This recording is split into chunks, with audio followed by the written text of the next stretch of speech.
এখন পেকুয়ার ভাইরা শেষ কথা বলি, আওয়াজ করে বলেন আমরা ঐক্যবদ্ধ হতে চাই কি চাই না? চান?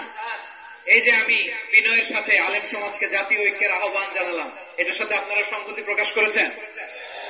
বিনয়ের সাথে আজকের এই পেকুয়ার ময়দান থেকে আমাদের রাজনৈতিক নেতৃবৃন্দদেরকে জাতীয় ঐক্যের আহ্বান জানাই, আপনারা সংহতি প্রকাশ করেছেন? এখন এটা রোড ম্যাপ কি, কিভাবে আমরা ঐক্য প্রক্রিয়াতে এগিয়ে যাব? শেষ কথা বলি, একেবারে সহজ। আমাদের ওলামা মাশায়েখদেরকে, আমার মাথার তাজ, তাদেরকে আমরা বলি, এই যে আমরা ঐক্যবদ্ধ হই নাই, আমরা কি বড় কিছু অর্জন করে ফেলছি? বলেন, আমরা কি সম্মানের জায়গায় আছি? খুব স্ট্রেংথের জায়গায় আছি? তো কিছুই তো নাই। আপনি ঐক্যবদ্ধ হইলে সমস্যা কোথায়? এমন তো না ঐক্যবদ্ধ না হওয়ার কারণে এতদিন আপনার অনেক কিছু ছিল, ঐক্যবদ্ধ হলে আপনি হারাবেন, এমন তো না। তো কিছুই যেহেতু আপনার নাই, আমার নাই, ঐক্যবদ্ধ হলে আমরা সমস্যা কোথায়? ঐক্যবদ্ধ হয়েই দেখি না, ঠিক কিনা? ঐক্যবদ্ধ হওয়ার দুইটা ওয়ে। রাজনৈতিক ঐক্য কিভাবে হবে? রাজনৈতিক সম্মানিত নেতারা ঠিক করবেন। আলেমরা কিভাবে ঐক্যবদ্ধ হবে? শেষ কথা বলে শেষ করছি, খুব গুরুত্বপূর্ণ। This is the punching line. এদিকে তাকান। ঐক্য হবে দুইটা পদ্ধতিতে। একটা হচ্ছে কমন গ্রাউন্ড নিয়ে, বেসড অন কমন গ্রাউন্ড। যেমন ধরেন, আমরা নামাজ কায়েম করতে চাই, জামাত ইসলাম এই কথার উপর একমত আছে না নাই? নামাজ কায়েম হোক, একমত না জামাত ইসলাম? হেফাজত একমত না? ইসলামী আন্দোলন একমত না? তাবলীগের ভাইয়েরা একমত না? পীরের মুরিদেরা একমত না? আপামর তাওহীদি মুসলিম জনতা একমত না? তাহলে নামাজ কায়েম করতে হবে। নামাজ কায়েম করতে হবে, এই কমন গ্রাউন্ডে আমরা সবাই একমত, ঠিক কিনা? যাকাত আদায় করতে হবে, সবাই একমত, ঠিক কিনা? কথা নাই, কথা নাই। যাকাত আদায় করতে হবে, সবাই একমত, ঠিক কিনা? নারীদের পর্দা করতে হবে, শালীন পোশাক পরতে হবে, একমত সবাই, ঠিক কিনা? বৈষম্য বিরোধী বাংলাদেশ চাই, সবাই একমত, ঠিক কিনা?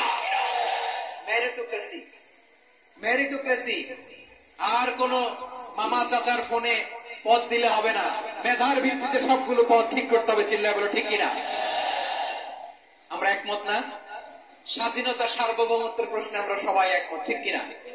আমার নবীরে গালি দিলে রাষ্ট্রীয়ভাবে সর্বোচ্চ শাস্তি তার নিশ্চিত করতে হবে, ঠিক কিনা?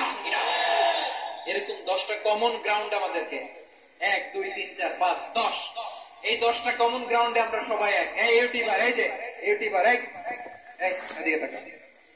10টা কমন গ্রাউন্ডে আমরা সবাই এক। এই 10টা কমন গ্রাউন্ডকে সামনে রেখে বিশাল জনসমাবেশ করেন সোহরাওয়ার্দীর ময়দানে, সবাই আসেন। জামাত ইসলাম, হেফাজতে ইসলাম, ইসলামী আন্দোলন, পীরের মুরিদ, তাবলীগ, খেলাফত মজলিস, সবাই একসাথে হন। তাহলে সবাই জানবে যে এই 10টা বিষয় আমরা একমত। বলেন, এই ঐক্যতে আপনার দরবার যাবে? দরবার নষ্ট হবে? আপনার দল নষ্ট হবে? আপনার আকীদা নষ্ট হবে? না। আমার মাথার তাজ সম্মানিত উলামায়ে কেরাম, এই 10টা কমন গ্রাউন্ডে যদি এক হন, আপনার আকীদা নষ্ট হবে? আপনার আকীদা আপনার, আমার আকীদা আমার, আপনার দল আপনার, আমার দল আমার, আপনার পলিসি আপনার, আমার পলিসি আমার, কারো কিছু নষ্ট হবে না। কিন্তু যে বিষয়ে আমরা সবাই একমত, এরকম 10টা মৌলিক পয়েন্টে আমরা একমত হতে চাই কি চাই না? একমত না।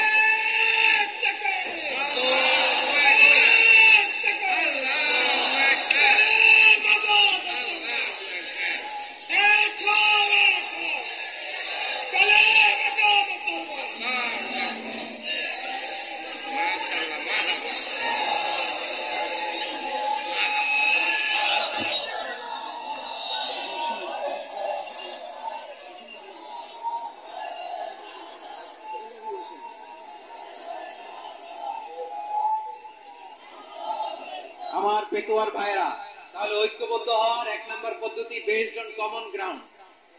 কমন গ্রাউন্ড, এতে কারো কোনো লস নাই, কারো কোনো ছাড়ও দেয়া লাগবে না, কারো দরবারও যাবে না, কারো দলও নষ্ট হবে না, কারো আকীদাও নষ্ট হবে না। আমার আকীদা আমার, আমার দল আমার, আমার সব ঠিক আছে।